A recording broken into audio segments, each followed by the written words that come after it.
great another graphing example. This example from the start is a tiny bit different since we have a top-heavy fraction. So a top-heavy fraction is going to give us an oblique asymptote instead of a horizontal. And the way we find that asymptote is to synthetically divide the numerator by our our vertical asymptote. So we need to find our vertical asymptote first. It comes from the bottom here, x plus 2. So x equals -2 there for our vertical asymptote. And then I'm going to synthetically divide. So I'm going to take that -2 and I'm going to divide 1, -6, +8. Remember with synthetic division, we just use the coefficients. It makes it a little easier than long division. Bring down my 1, multiply here. -2 times 1 is -2, and add vertically. -6 plus -2 is -8. We do not care about the remainder in this situation. So what that gives us is an equation of a line. Since we started with x squared and divided, this is going to be a single x, 1x minus 2. So that's our equation of our oblique asymptote. Let's go ahead and get our asymptotes in there. So we have a vertical asymptote at x equals -2.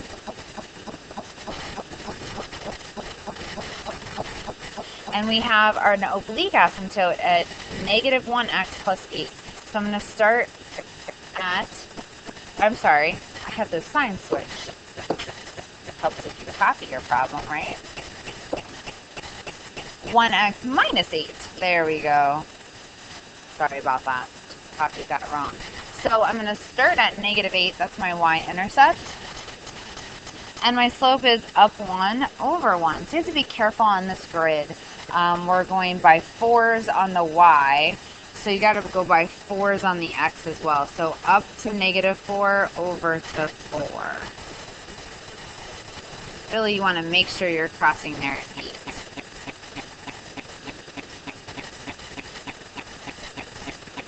And always on the review always tends to be a little bit more messy. The problems aren't quite as nice as the test. I do that on purpose. If you're good on the review, you should be golden on the test. That's really how I intend it. Okay, so there are our 2 asymptotes so far. We can factor the numerator to find our x-intercept. So that's the next good step to do here. So multiply to 8, add to -6. It's going to be -2 and -4. Nothing cancels here, no removable discontinuities. So I'm going to have 2 x-intercepts, one at +2 and one at +4. So that tells me that my curves are going to be inside my asymptotes here.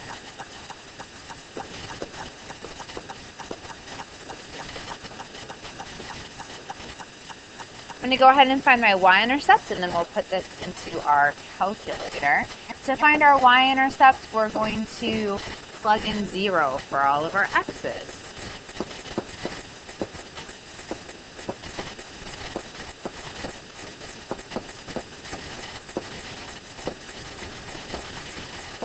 So -2 times -4 is +8.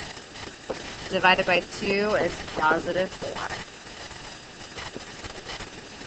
So we can call this curve up top done. It's beautiful. We have 3 points there. That's a nice curve up there. We just need to find some points for our curve on the bottom. I'm just going to enter for this one our original function since we don't have any removable discontinuities to deal with. So x squared minus 6x plus 8 over x plus 2. You can look at the shape, but it's really the table that I lean on here. Our range is going to be a little tricky on this one. So we can, from our picture here, we can confirm our x-intercepts and our y-intercepts. We'll see those on our table as well. We can plot a couple other good points here. You have a point at 6, 1, which I almost hit there on the graph.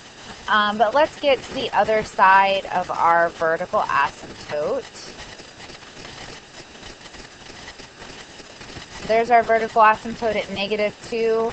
And I have some nice points here that might fit on my graph. So let's see. I'm going down to -40 and up to -12. So how about -3, -35? That's a nice one. -3, -35 would be about right here. Actually, let me just pull that over. So we have -3, -35, -4, -24.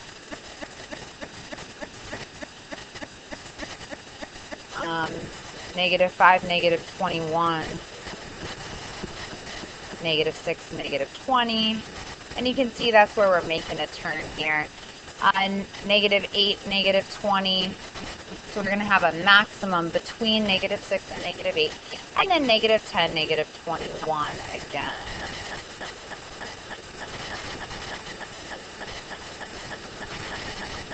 That was a lot of points, but that gives us a nice curve. So the tricky thing here is going to be dealing with range. Domain is going to be pretty simple. Range is going to be tricky for us because we have this whole big dead space in the middle of our graph where we're not using any y values that we need to do it. All right, let me report a couple of things that we already did. We did our y-intercept at 0, 4. And now we need to go back to the calculator to find some mins and maxes. We know we have a max here, somewhere between -6 and -8. And we know we have a min here, somewhere between 2 and 4. Domain is easy to deal with. Domain here, since we don't have any removable discontinuities, all we're excluding is our vertical asymptote. -infinity to -2, -2 to infinity. For range, we need to find that max and that min so that we can effectively exclude all of the y values in between. So a little more calculator work here. We go to second trace for calc. Let's find that maximum first. And we really are going to need to zoom out so that we can do it. So I'm just zooming out until I can see both curves.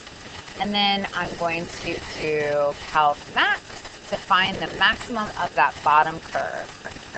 When you scroll on your calculator, it'll jump over that asymptote for you, so you don't have to worry about how to get over there, just scroll over. So go to the left of your maximum. I know my max is somewhere in between -6 and -8. To the right of it, and you have to hit yes. You have to hit enter again. So that maximum is at -6.89, -19.797. I'm going to call that -19.79.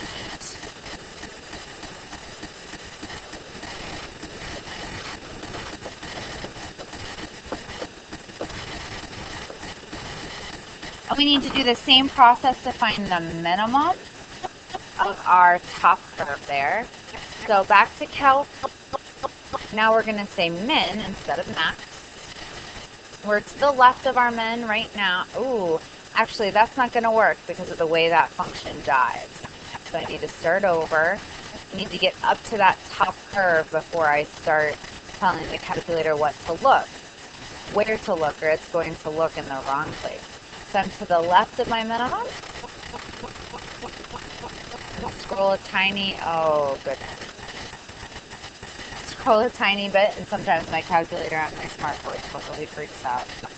And then guess somewhere in between. The closer you guess, the faster your calculator will go. Here, our minimum is that x equals 2.898, y equals -2.02. Sorry, 0.2.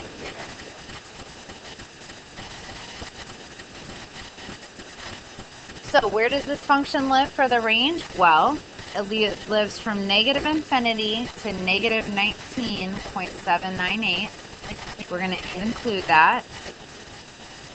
And from negative 0.202 to positive infinity. I'll go ahead and do both of those in set notation for you as well. X such that x cannot equal negative 2. Range y such that y is less than or equal to negative 19.798. And y is greater than or equal to negative 0.202. So the trickiest thing about this problem in particular is the range. Absolutely. And you want to keep an eye out for that anytime you have an oblique asymptote or a slant asymptote where your curves are in between the asymptotes. If your curves were out here, outside of the asymptote, you would not, your range would be all real. But the range is a little more complicated if your curves are inside the asymptote. So you just have to do that little bit of calculator stuff and just make sure you write down those y values. All right, that's number 4.